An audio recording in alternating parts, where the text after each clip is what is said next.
Well, no matters what people say, we were expecting huge improvements after all the things that happened during COVID, that people were overworked, and the numbers weren't good, looking good already before COVID. During COVID, kind of stabilized regarding burnout, but the expectation was for everybody, let's say that this needs to improve. So we are learning as we go, this needs to improve. But I was reading just the one journal, the American Psychological Association, that in 2023 survey discovered that 77% of employees report feeling burned out at work. So, and what is worse is that this is a significant increase from the 61% in 2019. So things are not going better. There is something wrong, but nevertheless, a lot of companies are talking about it. They talk about every single program that they do in order to have programs regarding mindfulness, yoga, whatever it is that heals or helps the symptoms. But I have the impression that the origin of burnout goes beyond just the symptoms, healing the symptoms, but about the culture or systematic BS that organizations are doing on the way how they treat people. I'm sorry, Ryan, to talk bluntly about it, but let me tell you a little bit more why today we have as a guest Ryan Renteria. And the reason is because he has recently published a book that is called Lead Without Burnout, Growth with Less Stress for You and Your Team. And you would say, yeah, another book from a life coach. No. Here we have a different profile of people. This is the kind of profile of people who has gone through what is really stress at work. Let me tell you a little bit about his profile and tell you how jealous I am about this profile. So he went into Stanford. The guy landed a job in Goldman Sachs. I tried to get into Goldman Sachs, guys. I couldn't get in. That's why I'm jealous. Then he has been constantly working with venture capitalists. You cannot imagine the lifestyle that these guys have. He has also been working, but that's a parenthesis where I need a little bit more of explanation from Brian. He has been working in sports. And that's something that I guess is also stressful until he decided to be the founder of a leading executive coaching firm called Stretch 5.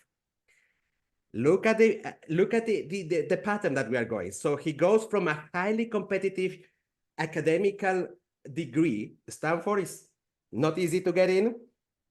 Goldman Sachs, VC, until he decides that this is the moment to live another type of life. And that's why it is important to have someone who has gone through this process of a highly stressful and competitive environment in order to understand what the hell is burnout and why it hasn't been improving. So, Ryan, thank you very much for being my guest. Is there something that I have forgotten? And I want some explanations about your life in the sports world.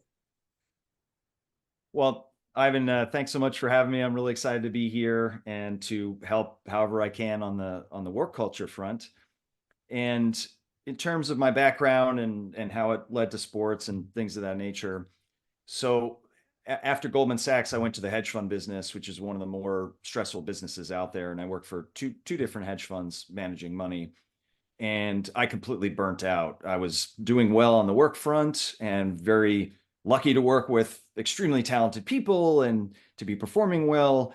But my life was a 0 out of 10 in terms of nutrition and sleep and stress and things of that nature. And at that time, I really thought if I continue down this path, that I will fail in all the other areas of life that matter to me. And I really didn't have the leadership and cultural lessons at that time that would have made that path more feasible. And then I took 2 years off to volunteer completely with children of disadvantaged backgrounds.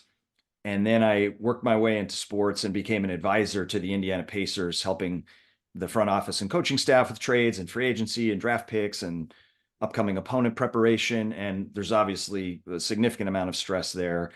And once again, I decided not to pursue a more all-encompassing role there because I didn't feel like I had the leadership lessons, the cultural lessons to be able to balance that with the priorities that I wanted in life.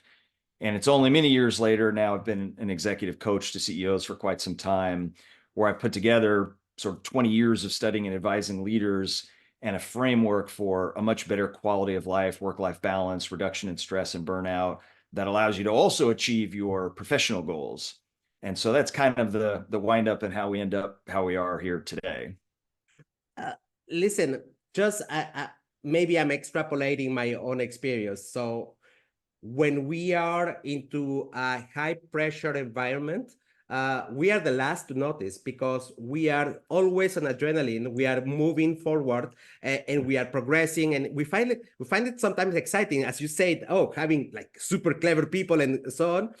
And suddenly, in fact, the first voice that we hear is not our voice, but we hear the voice of somebody who cares about us, our wives, our mothers, who tell us, aren't you making it a little bit too much? You never rest, or you look worried during the weekend, or you are sleeping only 3 or 4 hours. In your case, was it really your voice, or was it the voice of people that who cared about you? I think in my situation, this was before getting married, before having kids, and my parents were across the country in California while I was in New York. So it was really the voice of my body speaking Oh, to me, saying, there's so much connection between mind and body, right? And so it was really saying to me, you can't continue to operate on this level. I had hives across my arms, which I went to the doctor and said that those are stress hives. I was just physically breaking down. I wasn't in good shape. I wasn't eating well. I was exhausted. And it was really my body that just said, Uncle, you can't continue to do it this way. And I think had I been further along in life, like some of the CEOs I work with, they get the messages more from their loved ones, whether it's their significant others or their kids that notice shorter fuses at home or a lack of presence or things of that nature. It might have come from them. mm. Uh, One of the things that I can remember back in the days when I was applying to Goldman Sachs, that I got to know what was how much I could make as money in the first year. And it was turning around the 200K, and which, by the way, for just out of university people, this is like, what the hell? This is a lot. 200K is the fix, not even the variable. The variable comes on top. So and that's related also to the reason why a lot of people wait such a long time to get out of this vicious circle of living an unhealthy life to or not being able to recognize or saying I will recover later, to postpone in fact a decision that your body is telling you. So money could be one of the reasons that the bullshit reasons that we tell ourselves to stay in a toxic environment. Uh, how can people understand that it goes beyond? How do you usually help people who has this thing saying, but I need that money.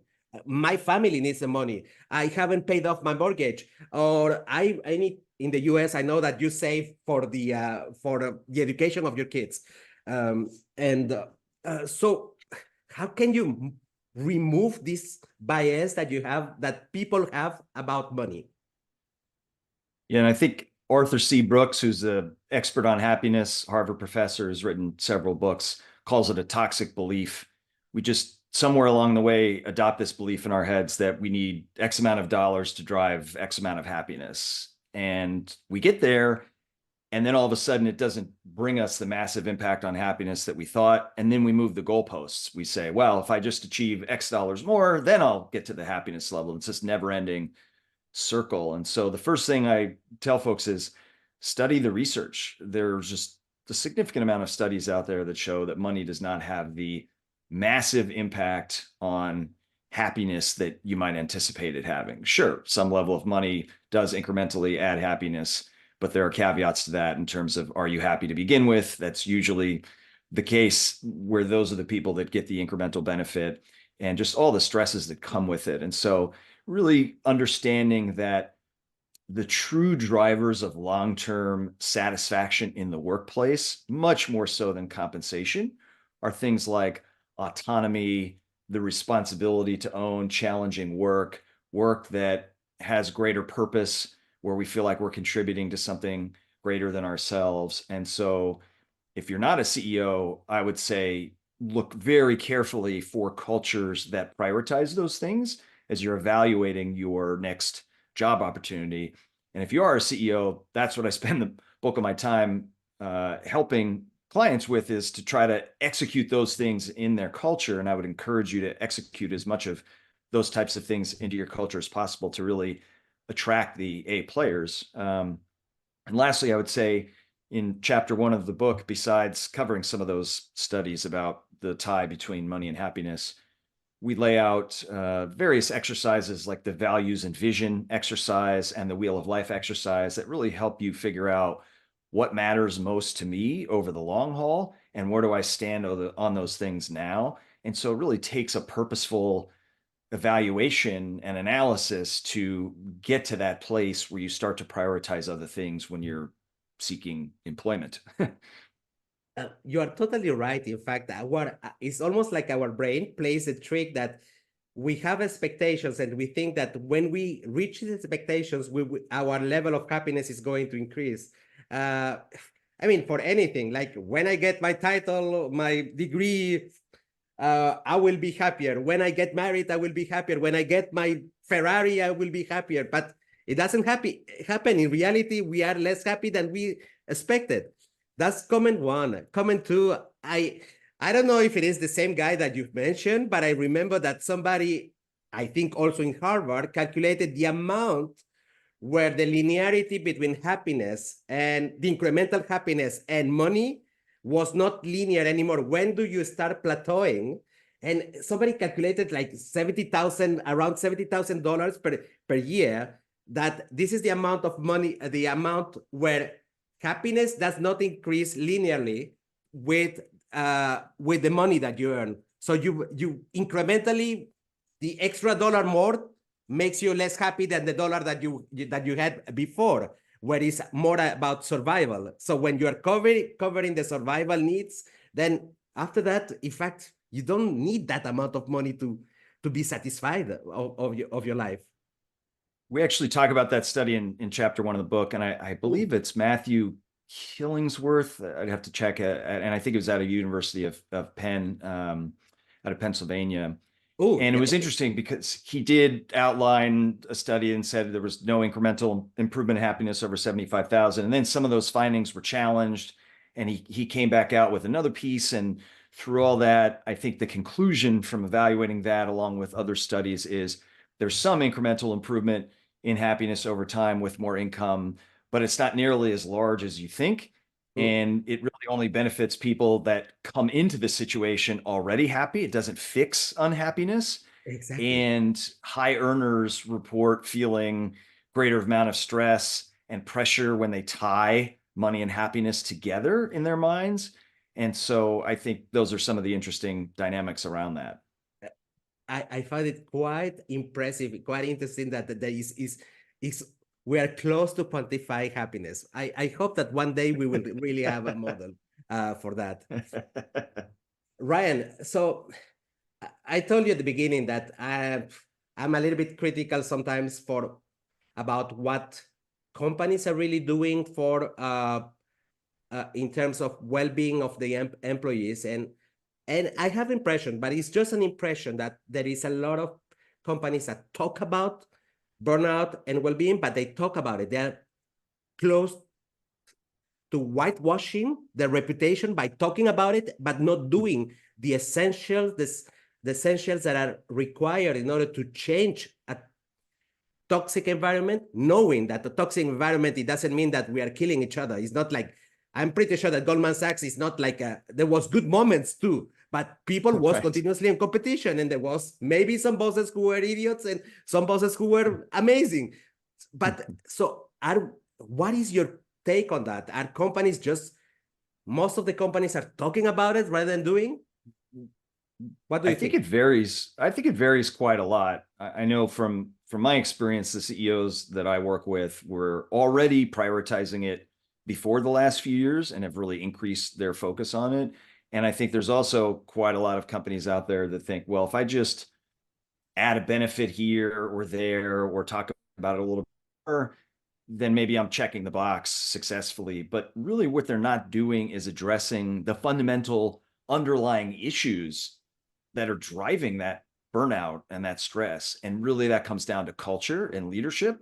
And it starts at the top, but also it's various levels of managers that are involved in that process. And so I personally believe you absolutely can radically improve employee mental health and burnout without harming your business growth prospects. And I know that sounds counterintuitive, but there are a number of studies out there that are supportive of it. And, you know, it's funny, when I chose the title for the book, Lead Without Burnout, the first gut if that title is they think, well, gosh, I think he's going to write a lot about sleep and meditation and nutrition and things of that nature.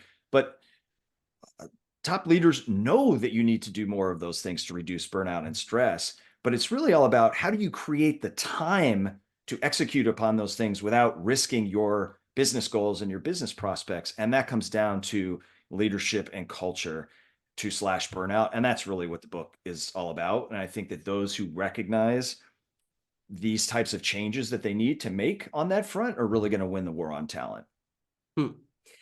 So if I understand correctly, your book, Lead Without Burnout, is a book that is targeted to CEOs to prioritize a healthier way of living. Is that correct? It's for CEOs? I would say it targets CEOs and other senior leaders, but that 80 to 90% of the book is highly applicable to folks that lead even small teams of at least one or two people. Yeah. And it really is around, how do you create the culture, whether it's a CEO for an entire organization or somebody who's leading a team of 3 people for their unit? How do you create the culture that is much more mental health friendly and prioritizes well-being more? That's going to attract that top talent, those A players. And that's going to allow you to trust and delegate to those high quality employees. That is really exciting to them to take ownership and autonomy and responsibility off of your plate. And that's going to free you up to both mentally recharge and have time for more work-life balance, and also for more deep strategic thinking about how to drive the business over the long haul. And then you're going to be able to coach and mentor the folks below you, and they're going to do it for the folks below them. And there's going to be this trickle down effect throughout the entire culture. Lastly, people say, well, if you just keep shoving responsibility down the chain, are you just ultimately going to be burning out people lower level? But there's an entire chapter in the book on decision making, an entire chapter in the book on productivity. And I think so much of stress and burnout and wasted time comes from poor decision making and all the fires that you have to put out and inefficient use of time. And so if you can coach everyone else in the organization on those things, then you're going to free up time for mental recharging for everybody in the organization. When you were writing the book, did you put the hat of this efficiency, Goldman Sachs eyes about financial return on investment? Or how did you balance that? Because you cannot get rid of it. It is what it is. You went into that school. That's how you stayed. How did you do it while writing?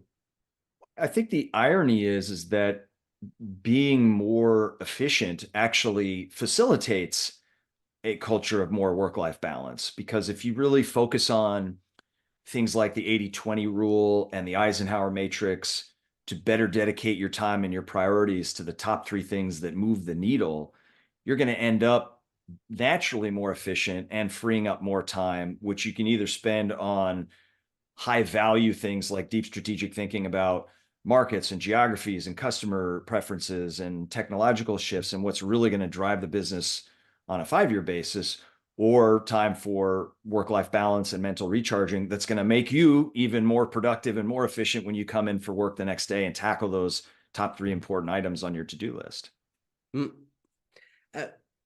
So technically, what you're saying, and I think there is a couple of chapters that touch base on the topic of efficiency. Is it feasible to work in a fast-paced environment, like let's say a tech startup or a consulting business or Goldman Sachs for that matter, and be genuine on the well-being of people. Is that possible? Absolutely. How do you do that, Absolutely. Brian? So, number one, it starts with creating a culture of trust, because when you create a culture of trust, you're going to attract the top talent, the A players onto your team, and their well-being goes up significantly when you give them autonomy, responsibility, ownership over challenging work that has higher purpose. So I think that's the first thing that I would highlight. The second thing is, just because you're in a fast-paced culture doesn't mean you can't utilize techniques such as empathy, recognition, calm demeanor, and things of that nature that really help reduce burnout and stress. Those don't take significant incremental time to do. And third, as I mentioned before, giving them the elite productivity and decision-making tools and coaching them in those areas so that they're more efficient and have fewer fires to really waste their time putting out. Those are all going to contribute to improved well-being, even amongst a very high-pressure, fast-paced environment. And you know what? I'm tying up with something that you were saying at the beginning about this attraction of talent. This consulting firm, Deloitte, started playing the card of well-being quite early. Like even just before COVID, they started already talking about it, which made them the first one to talk about it, because still now, like, and compared to other strategic consulting companies, they're having an edge, and they're capable of attracting more Gen Zs than other companies. It's still a challenge. I've been talking with HR people from Bain and BCG. Still a challenge because they still have the stigma of being idiots of productivity only. And Deloitte got rid of that thing, and they are attracting. There is a lot of young people who would prefer to go there, and it's very challenging for these Bains and BCG. I think McKinsey got a twist a little bit earlier also. They did better slides than Deloitte, and they could also convince other people that they were working on it. There is a common, sizable impact in terms of attraction of talent. And God knows that in these environments where there is a lot of stress, you need youth, but youth now has a choice. Now it's not like in my times where it was money first, status second, and perks in number 3. For them, these things are in number 4 or 5. So well-being, having a harmony in their lives, it is so important that they don't care anymore to have the reputation of McKinsey if they think that they're going to be overused. Yeah, I believe there was a study that showed that 87% of Gen Z would switch jobs if a company's values were more aligned with theirs than their current company. And I think that Gen Z is probably the best at putting a priority on work-life balance and mental health. And so the companies that are out there, not just talking about it, but actually showing it and modeling it to their employees, who then become great sources of referrals, right?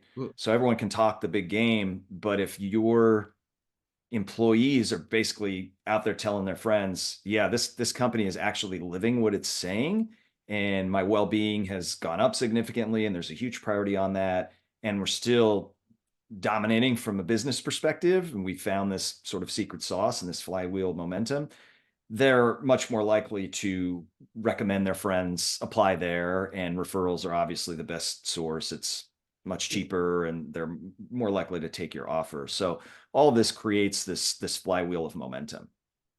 Exactly. It's a little bit, I mean, it's sometimes a little bit funny to work with Gen Z. I work with certain Gen Z. Like sometimes I have the feeling that they are not listening to me, because at the same time they're writing something on their mobile.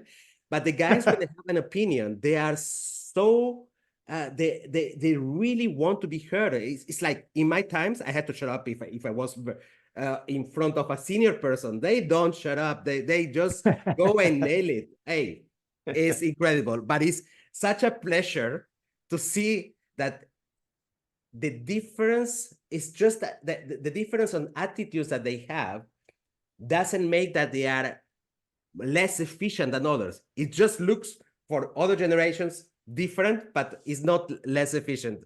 And indeed, they value well-being. But I think it was actually quite recently where Slack, I think it was Slack Workforce, they put out a study that basically showed that those that shut off their work and their phones at a certain point in the evening and basically encourage employees to do that rather than be accessible at all hours actually had significantly greater productivity.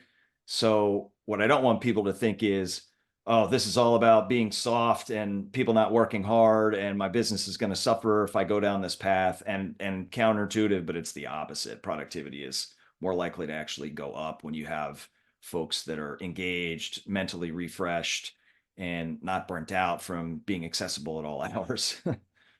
um, exactly in the same area, there is also the studies by country where, for instance, I live very close to France, so we make fun of the French. So because they work less number of hours than the Swiss, but in terms of productivity, they are one of the top. They are in the top 3 of more productive countries in the world. And then you look at the Japanese, and by the way, I can talk about it also because I'm married to one of them. And the guys overwork all the time, but they are not in the top 20 in productivity. Can you imagine? They spend hours and hours just for the hell of it. And these French guys with their accents, fancy accents, are being more productive. It's almost counterintuitive. That's right. And I think the key to capturing that is really embracing the 80-20 rule. And that is that 80% of your outcome come from 20% of your inputs. And you can apply that to many different areas. 80% of your profitability comes from 20% of your customers. 80% of your productivity comes from 20% of your employees. And so I think the more you can get your employees to embrace and teach them in what are the top 3 things that are going to move the needle the most in terms of our long-term EBITDA, cash flow, returns on capital, and how do we prioritize those and not so much on all the other things that don't move the needle. And I have a whole chapter in the book on cultural bylaws and really sort of forming this document that helps establish those 80-20 priorities for employees, which makes it easier for them to make decisions when they know kind of the constituencies and how they're rank ordered and things of that nature. But really that 80-20 rule, I think, is extraordinarily powerful for this whole concept we're talking about with greater productivity while not destroying yourself from an hours and a logistics perspective. The beauty about the 80-20 rule is that you can decide what is the parameter that you consider really satisfaction. So for some of the people, it would be, let's say, profitability or revenues or growth or market share. But you can also decide that these are the things that are most important that will make me more satisfied in the day.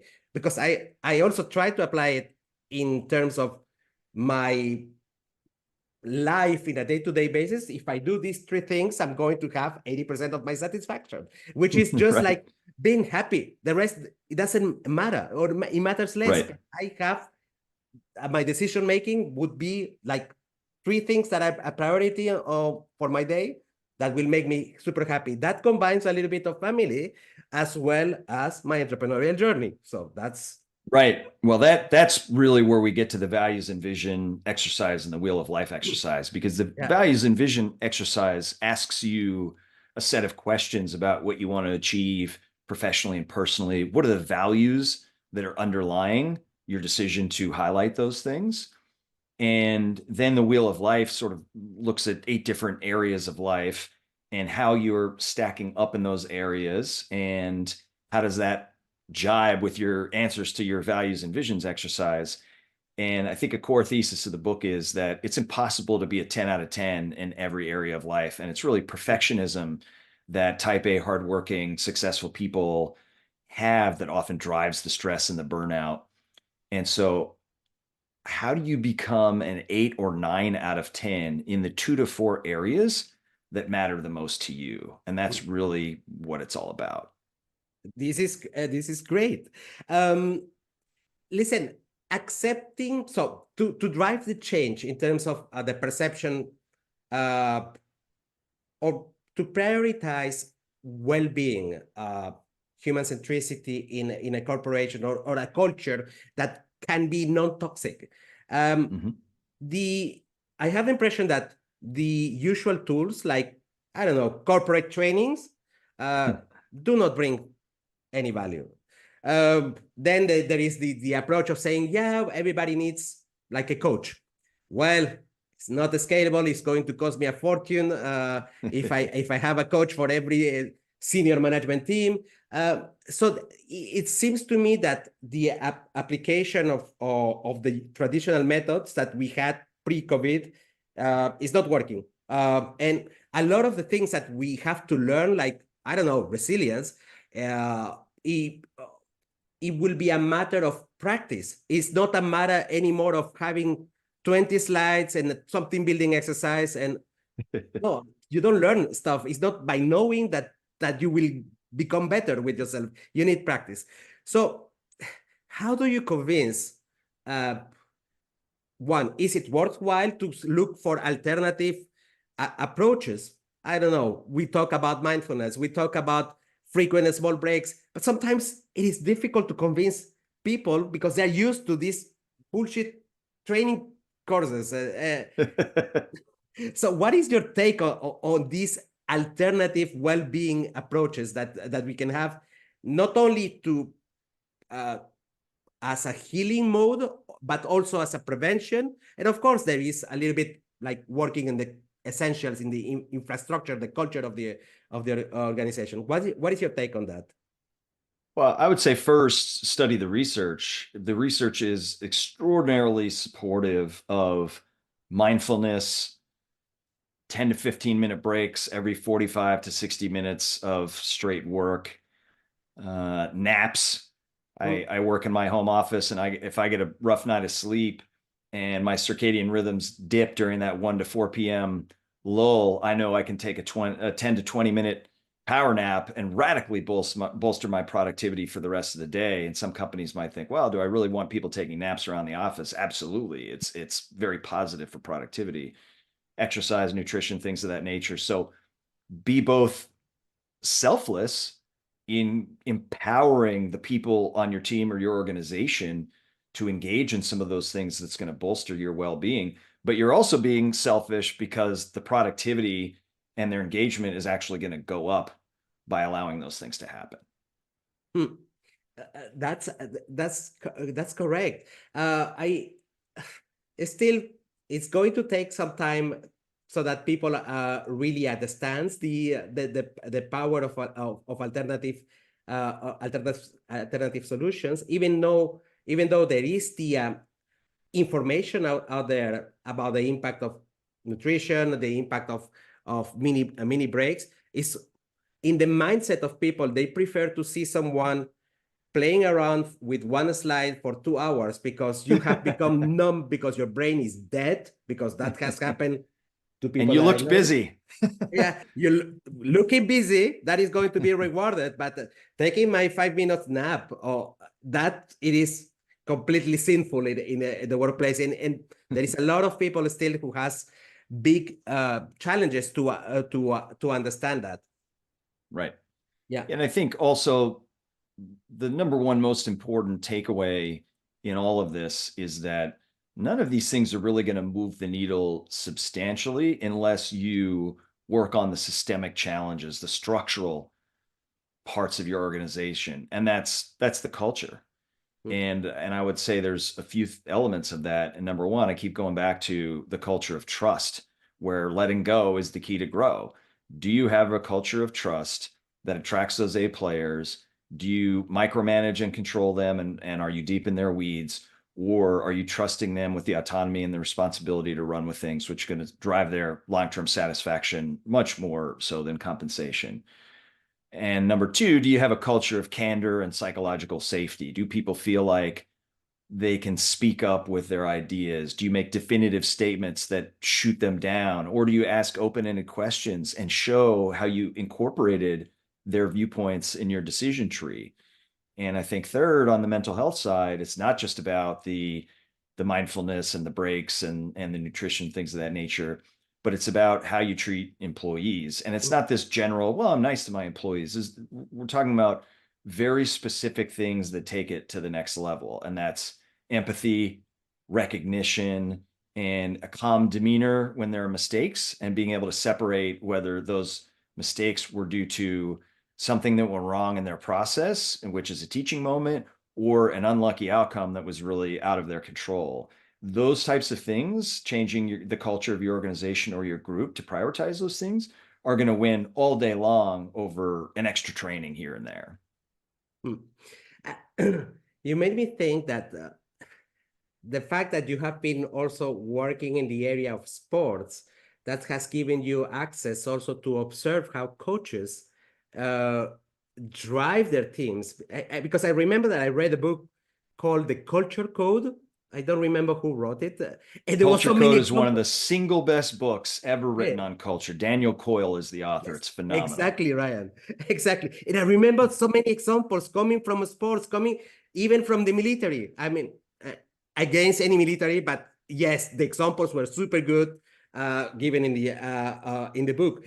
In your personal experience while you were working, did you have access to observe how these guys have this power of nudging people to take the best?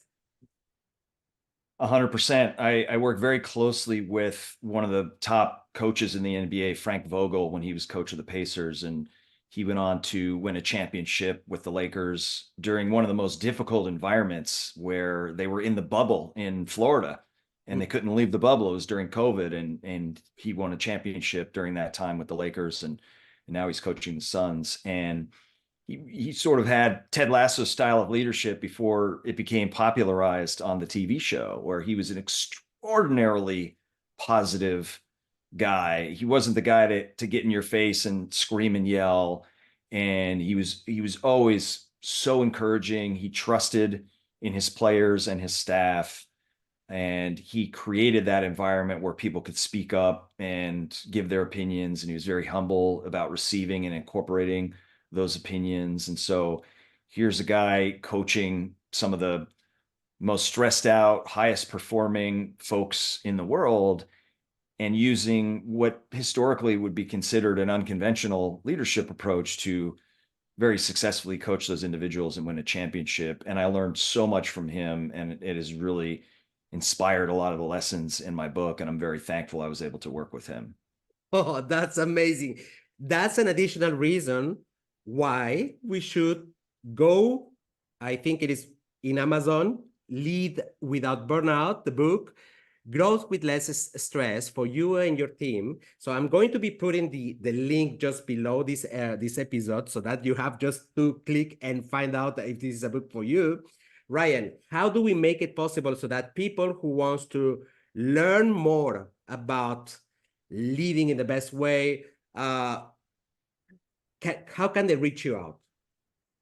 Yeah, if you go to leadwithoutburnout.com, there'll be a lot of information on the book there, and there'll be a link to Amazon. And I think it's important for people to know that all profits from the book will be donated to mental health charities like Mindshare Partners, which is one of the only ones that focuses on mental health in the workplace specifically. So I encourage you to read the book, send me an email. My CEO coaching site is thestretch5.com, thestretch5.com. And yeah, I just hope we can all embrace this type of purposefulness in our leadership and our lives. I really hope that this becomes a reality. There is progress, but the numbers, as I spoke at the beginning, it was not really great after all, so much fuss about burnout, that the numbers are still not good in 2023. Hopefully 2024 is going to be the time where a lot of CEOs are going to, and I guess also partially because of your book, they're going to rationalize the decision on investing in mental health as a strategy for higher growth. That is not something that is just to pacify a little bit the HR person. Right. That's right. Ryan, That's exactly right. it was lovely to spend time with you. Thank you very much for making the time for the Growth Hacking Culture podcast. Thank you very much, Ryan. I had a blast. Thanks for having me. Thanks.